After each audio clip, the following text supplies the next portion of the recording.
ہے۔ رسول اکرم صلی اللہ علیہ وسلم نے اپنے غلاموں سے فرمایا جا کے بچوں سے کہہ دو ڈرنے کی ضرورت نہیں، محمد عربی تمہیں یتیم بنانے نہیں آیا۔ جا کے بیٹیوں سے کہہ دو میری بیٹیوں ڈرو نہیں، تمہاری آبرو پہ کوئی شبخون نہیں مارے گا۔ جا کے ماؤں سے کہہ دو تمہاری مانتا نہیں لوٹی جائے گی۔ جا کے بہنوں سے کہہ دو تمہارے سروں سے دوپٹے نہیں اتارے جائیں گے۔ رحمت عالم صلی اللہ علیہ وسلم دختر انسانیت کے سر سے دوپٹے اتارنے نہیں آیا، اترتے ہوئے دوپٹوں کو سنبھالنے کے لیے آیا ہے۔ کیوں کوہاٹ کے روشن ضمیروں، رسول اللہ صلی اللہ علیہ وسلم کے انقلاب نے دختر انسانی کے سر سے دوپٹے اتارے ہیں کہ اترتے ہوئے دوپٹوں کو سنبھالا ہے؟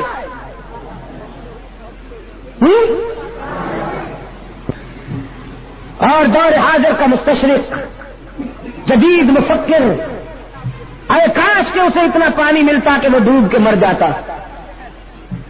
جب وہ اسلام پر اعتراض کرتے ہوئے یہ کہتا ہے کہ اسلام نے تو میدان جہاد میں، میدان جنگ میں انسانوں کا خون بہایا، عورتوں کی بے حرمتی کی، لیکن وہ خود دیکھے کہ انہوں نے عورت کو کیا مقام دیا ہوا ہے۔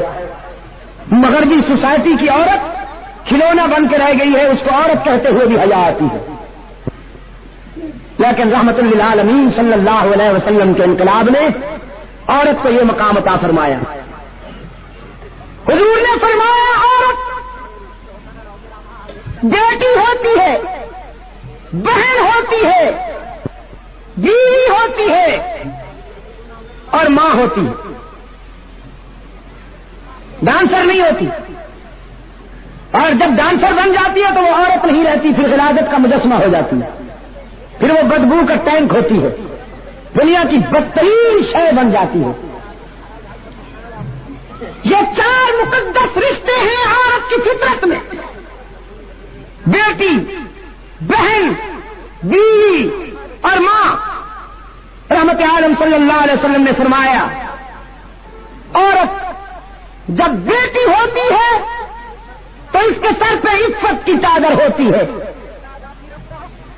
عورت جب بہن ہوتی ہے تو اس کے سر پہ عصمت کا دوپٹہ ہوتا ہے، جب یہ بیوی ہوتی ہے تو اس کے جذبات میں وفا کی بلندیاں ہوتی ہیں، جب یہ ماں بنتی ہے تو اس کے قدموں میں جنت ملتی ہے۔ مشرق و مغرب کے مفکرین کی تعلیمات میں آپ کو اس مظلوم جنس کے لیے یہ احسان کہیں نہیں ملے گا، یہ معیار کہیں نہیں ملے گا۔ میرے عزیز دوستو، انقلاب رحمت، رسول اللہ کے انقلاب رحمت نے دوپٹے سنبھالے ہیں۔ ایک مشرق کی بیٹی، خود بھی مشرقہ بنت مشرق، بارگاہ رسالت میں جنگی قیدی بن کے آتی ہے۔ حاتم طائی کی بیٹی تھی، اپنے دور کا بہت بڑا سخی گزرا ہے حاتم طائی۔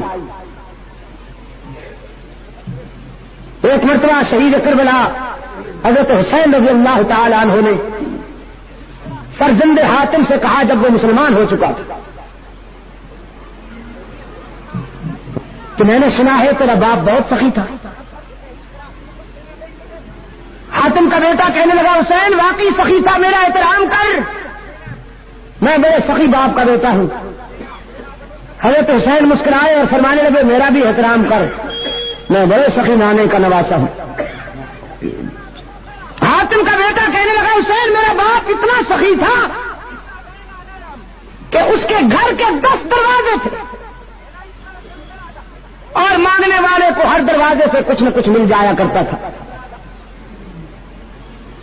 حضرت حسین رضی اللہ تعالی عنہ فاتحانہ انداز میں مسکرائے اور فرمانے لگے تیرے باپ کے گھر میں دروازے تو 10 تھے لیکن تھے اتنے کمزور